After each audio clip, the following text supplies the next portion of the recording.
بسم اللہ الرحمن الرحیم قتل اصحاب الاخدود النار ذات الوقود اذ هم عليها قعود وهم على ما يفعلون بالمؤمنين شهود۔ خندق والے ہلاک ہو گئے، ایندھن والی آگ کی خندق، جب وہ اس کے پاس بیٹھے تھے اور جو کچھ وہ مومنوں کے ساتھ کر رہے تھے اسے دیکھ رہے تھے۔ گزشتہ درسوں میں لفظ ایمان کا معنی آپ کی خدمت میں بیان کیا جا رہا تھا۔ ایک حدیث کا بیان جاری تھا جس کو ہم آج انشاءاللہ تعالی تمام کریں گے۔ اس درس میں آپ کو انشاءاللہ یاد ہوگا کہ ہم یہاں تک پہنچے تھے کہ امام نے فرمایا کہ جو ظاہری احکام ہیں وہ قول اور عمل پر جاری ہوتے ہیں، یعنی مومنین کسی شخص کا جب قول دیکھتے ہیں کہ اس نے کلمہ پڑھ لیا اور اس کا ظاہری عمل دیکھتے ہیں تو وہ اس پر مومن کے احکام جاری کر دیتے ہیں اور کہتے ہیں کہ یہ شخص مومن ہے۔ لیکن اللہ کے نزدیک قول اور عمل فقط نہیں دیکھا جاتا بلکہ نیت بھی اللہ کے نزدیک دیکھی جاتی ہے، اور جس کی نیت خدا نخواستہ منافقت کی ہو، دھوکے کی ہو، اس کا ایمان اللہ کے نزدیک قبول نہیں ہے۔ لہٰذا اس جملے کو توجہ کے ساتھ سنیں گے۔ فرمایا کہ فما اکثر، یہ فما اکثر تعجب کے ساتھ کہا جا رہا ہے، کتنے زیادہ ہیں، کتنی کثیر تعداد میں ہیں۔ کون کثیر تعداد میں ہیں؟ من یشہد لہ المؤمنون بالایمان، کہ جن کے بارے میں مؤمنین ایمان کی گواہی دیتے ہیں، کہتے ہیں کہ یہ مومن ہے، چونکہ یہ کلمہ بھی پڑھتا ہے، مسلمانوں والے کام بھی کرتا ہے، نماز بھی پڑھتا ہے مثلا۔ لیکن یہ توجہ رکھیے کس کے بارے میں یہ بات کی جا رہی ہے کہ جو دل کے اندر سے ایمان لایا ہی نہیں ہے اور اس کی نیت ٹھیک ہی نہیں ہے۔ کتنے زیادہ ہیں وہ لوگ کہ جن کے بارے میں مومن ایمان کی گواہی دیتے ہیں، وَيَجْرِي عَلَيْهِ أَحْكَامُ الْمُؤْمِنِينَ، اور ان پر، اس شخص پر مومنین کے ہی احکام جاری کرتے ہیں، جو تعلق مومن کے ساتھ رکھا جا سکتا ہے، جو حقوق اس کو حاصل ہوتے ہیں، وہ سب اس کے بارے میں جاری کرتے ہیں۔ جبکہ ہوتا کیا ہے، حقیقت کیا ہے؟ وَهُوَ عِنْدَ اللَّهِ كَافِرٌ، جبکہ وہ شخص اللہ کے ہاں کافر ہوتا ہے۔ تو پھر کسی کے ذہن میں سوال پیدا ہو، اگر اللہ کے ہاں وہ کافر ہے تو پھر ہم عام مومنین کیوں اس کو مومن کہہ رہے ہیں؟ امام فرماتے ہیں کہ آخری حصے میں کہ جو اس پر اس کے ظاہری عمل اور اس کے ظاہری قول کی وجہ سے جو اس کو دکھائی دے رہا ہے، اس کی وجہ سے جو اس پر مومنوں کے احکام جاری کر رہا ہے وہ بھی یقیناً ٹھیک کام کر رہا ہے، وہ ایسا ہی کر سکتا ہے کیونکہ وہ نیت تو نہیں دیکھ سکتا۔ لہذا فرمایا وَقَدْ أَصَابَ، اور یقیناً وہ ٹھیک کرتا ہے، مَنْ أَجْرَى عَلَيْهِ أَحْكَامَ الْمُؤْمِنِينَ، جو شخص اس پر کہ جو اللہ کے ہاں کافر ہے اپنی غلط نیت کی وجہ سے، جو مومن اس شخص پر مومنین کے احکام جاری کر رہا ہے وہ بھی یقیناً ٹھیک کر رہا ہے، غلط نہیں کر رہا۔ بظاہر قولہ وعملہ، وہ کیوں کر رہا ہے؟ اس کے قول اور اس کے عمل کے ظاہر کی وجہ سے کہ جو ایک مومن کو دکھائی دے رہا ہے۔ پس منافق کون ہوتا ہے؟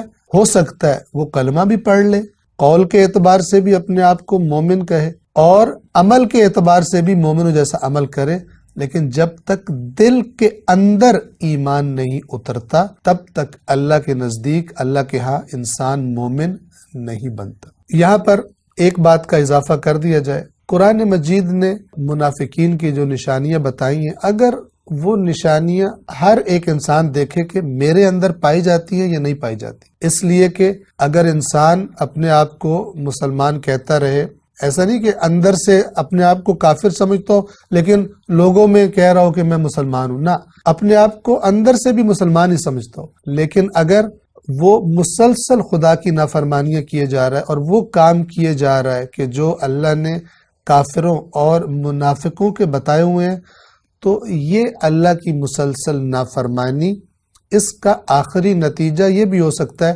کہ اللہ اس کے دل کے اندر سے ایمان کو ختم کر دے۔ لہذا قرآن کریم نے اللہ اور اس کے رسول کی نافرمانی کو بھی کفر کہا ہے۔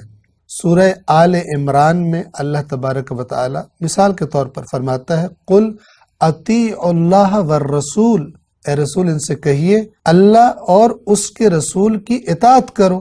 فَإِن تَوَلَّوْا، تو اگر یہ لوگ پھر جائیں یعنی نافرمانی کرے، اطاعت نہ کرے، فَإِنَّ اللَّهَ لَا يُحِبُّ الْكَافِرِينَ، تو پھر یقیناً اللہ کافروں کو پسند نہیں کرتا۔ اطاعت نہ کرنا اللہ اور رسول کی یہ بھی کفر ہے۔ تو اگر یہ کفر تکرار ہوتا رہے تو ہو سکتا ہے کہ انسان کو پتہ ہی نہ چلے اور وہ دائرہ ایمان سے باہر نکل جائے، ایسے ہی کہ جیسے بعض خطرناک بیماریاں تب اپنے وجود کا اظہار کرتی ہیں کہ جب وہ لا علاج ہو چکی ہوتی ہے اور انسان موت کے منہ میں چلا گیا ہوتا ہے۔ مثال کے طور پہ کینسر والا بندہ ظاہری طور پہ بالکل ٹھیک چل رہا ہے، اگر کینسر کا پہلے ہی پتہ چل جائے تو اس کا علاج ممکن ہوتا ہے، لیکن اگر آج کل کے زمانے میں ابھی کینسر کا مکمل علاج دریافت نہیں ہوا تو اس کے مطابق اگر ایک خاص سٹیج کینسر کراس کر جائے تو پھر اس کے بعد پتہ چل بھی جائے جتنے مرضی علاج کراتے پھرو اس کا علاج نہیں ہوتا اور بندہ مر جاتا ہے۔ اسی طرح انسان کی روح کی بھی ایک خطرناک بیماری مسلسل اللہ کی نافرمانی کرنا، اور ہو سکتا ہے کہ قیامت کے دن خداوند عالم وہ لوگ کے جو مجرم تھے، جیسے قرآن کہتا ہے أَفَنَجْعَلُ الْمُسْلِمِينَ كَالْمُجْرِمِينَ، مسلم یعنی سر جھکا دینے والا، اللہ کی اطاعت کرنے والا، بات ماننے والا، کیا ہم مسلمین کو مجرمین کی طرح بنا دیں گے قیامت کے دن؟ مَا لَكُمْ كَيْفَ تَحْكُمُونَ، تمہیں کیا ہے، کیسے فیصلے کرتے ہو، کیسے حکم صادر کرتے ہو؟ مجرم کون ہے؟ اللہ کی نافرمانی کرنے والا۔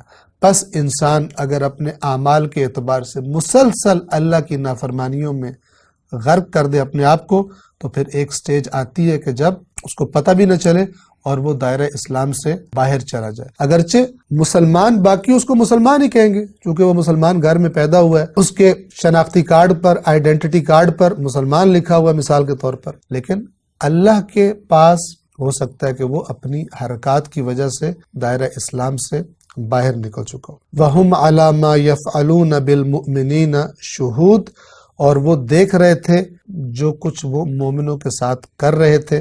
آخری لفظ آیت نمبر 7 کا ہے شہود، اس کے بنیادی حروف بھی شین، ہا اور دال ہے۔ سورۃ البروج کی 3 آیت، وَالسَّمَاءِ ذَاتِ الْبُرُوجِ وَالْيَوْمِ الْمَوْعُودِ وَشَاهِدٍ وَمَشْهُودٍ، وہاں پر ہم نے شین، ہا اور دال کے معنی بیان کیے تھے، اور یہ کہتے ہیں دیکھنے کو، مشاہدہ کرنے کو، چاہے وہ مشاہدہ ظاہری آنکھ سے ہو جسے بصر کہا جاتا ہے، اور چاہے وہ باطنی آنکھ سے ہو جسے بصیرت کہا جاتا ہے۔ عقل سے انسان کسی چیز کا ادراک کر لے، اس کو دیکھ لے۔